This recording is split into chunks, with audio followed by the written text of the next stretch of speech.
well, Cesar, but this is what you do. So you must have, hundreds of stories. And yes, I do have a lot of stories, but it's because I've done the work of finding stories, of creating that story bank. And the great thing is that we can all create a story bank. And I would actually always start there with people. I always tell them, like, in order for you to become a really good storyteller, you first have to become a really good story finder.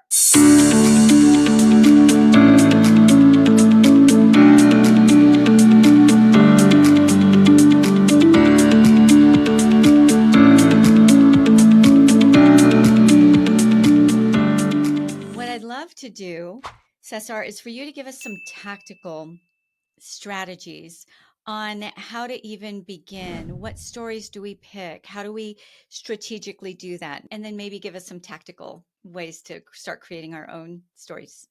Now, for anyone who's starting, and actually one of the main, I'd say, questions that I usually get from my clients is, how do I find stories? Because a lot of times we think that we don't have good stories, or even worse, we think we don't have stories. Sometimes clients, when they start working with me, they're like, look, I mean, you have stories for everything. I use a lot of even personal stories that I then connect with organizational principles or with whatever I'm trying to communicate. And they'll say to me, well, Cesar, but this is what you do. So you must have, hundreds of stories. And yes, I do have a lot of stories, but it's because I've done the work of finding stories, of creating that story bank. And the great thing is that we can all create a story bank. And I would actually always start there with people. I always tell them, like, in order for you to become a really good storyteller, you first have to become a really good story finder. Okay, I'm going to repeat this. To become a good storyteller, which is what people usually want, I want to be able to tell great stories. I tell them, you first have to become a good story finder. That's 50%. And then deposit those stories, right, that resonate with your overall message Exactly. and objectives into your story bank. I love this. I've got all kinds of new brain tattoos going on. I love them. Yeah. So when you start filling out your story bank and building it out, and I'll actually give you some quick suggestions here to start how to start that process. Once you start building out the story bank, then when you do have messages that you want to get out, you're building out your talk, your conference, and you have a big idea that you want to communicate, instead of running around, kind of hectic, like, oh, what story do I have, what example should I use, you go to your story bank, and you're probably going to find already a lot of possible stories or examples that you could use to help you communicate that message. And it also alleviates the stress, calms you down, and you have resources. It's almost like, I always give the example of, if it's a story bank, right, and you're constantly depositing and you have a lot of stories in there, whenever you need to spend money, you sure feel good if you have a lot of money in your bank, right? If you deposited a lot of things in your bank and you want to buy something now, you're not going to say, oh, I'm going to go into debt, or how am I going to get this money? I already have it in there. Yes. So it's much easier, and it's less stressful. And it's the same principle when it comes to stories. A lot of times people are like, oh, Cesar, I have to give a talk, or I have to give a speech, or I have this important meeting in 2 weeks and I don't know what story to use. Usually they have that anxiety because they haven't done the work of filling out their story bank. Okay.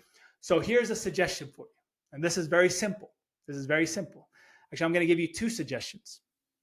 The first one is, there are certain questions that you could ask yourself that will help you start in this process of finding, or at least being able to locate some of these really good stories that you have in your life, because we all have stories. I mean, every day you're living a story. Every day you're having experiences that are good stories. So I'll share with you three questions. I mean, there are a lot more, but these are three of my favorites that help me to start kind of digging up Okay. I got my good pen ready. stories. All right. So the first question, this one I like a lot. Think of, when was the last time that you messed up? When was the last time that you messed up?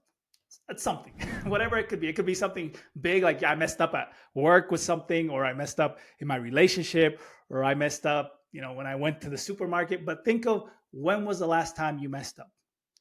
And if you give yourself just a few seconds, you'll probably start coming up with some experiences. I always say that in the first initial stage, what we're looking for are experiences, and then we'll craft Mm, those experiences into stories. Because it's different to just have experiences, and then stories have a structure and they have a certain methodology. But usually, you can transform almost any experience into a good story. So the first question is, when was the last time you messed up? Okay, that's a good one to ask yourself.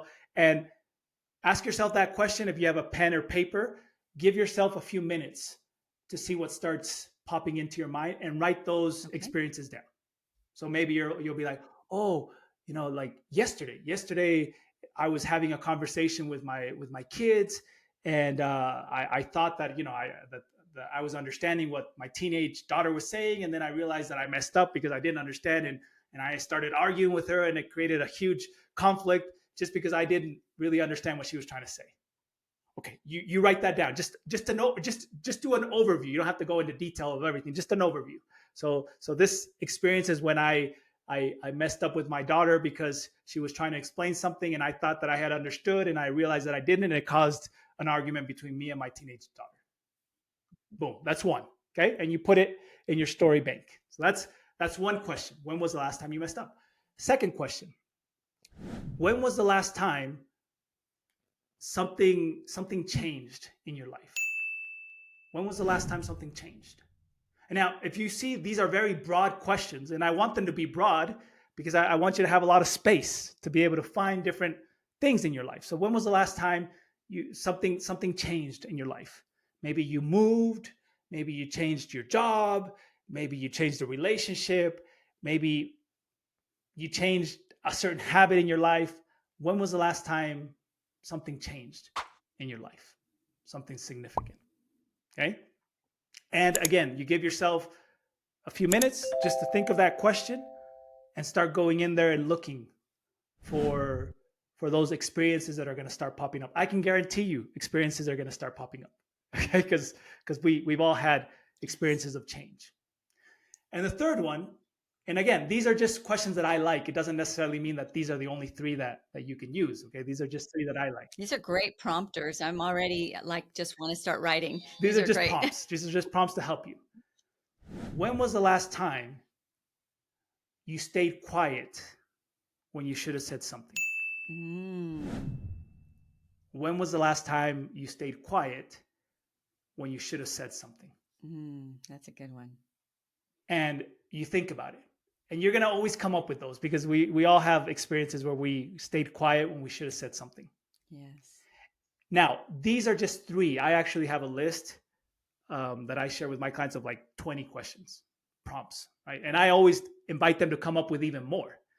But if you notice, the one element that's kind of connected to all these questions is that we're looking for these emotionally impactful experiences in your life. Because that is the essence, that is the nucleus of stories. They have this emotional element to it, right? Stories, and the reason why we remember stories, and research has shown that stories are up to 20 times more memorable than just facts and numbers. The reason why we remember stories is because stories are emotionally Hmm. impactful. Because usually where we find stories are in those emotionally impactful moments in our life. And that's why we remember stories, because our brain stores the information that comes with emotion. So if I ask somebody, hey, do you remember what slide number 13 said from the presentation you were in yesterday? They probably won't remember that. They probably won't remember that. But if I were to ask you, hey, do you remember what the happiest moment in your life has been up to this point? And I just give you a few seconds, you'll probably remember something, even if that moment was 20 years ago, but you'll remember something. Why? Because our brain stores these experiences that come with high emotional impact. And it's not about manipulating, nothing along those lines. It's about connecting, kind of full circle back to what you're all about, Cesar. Wow. Okay. This is so jam packed in just the short amount of time we had together. I'd love to bring you back because I think we've just barely touched the surface of what you have to offer.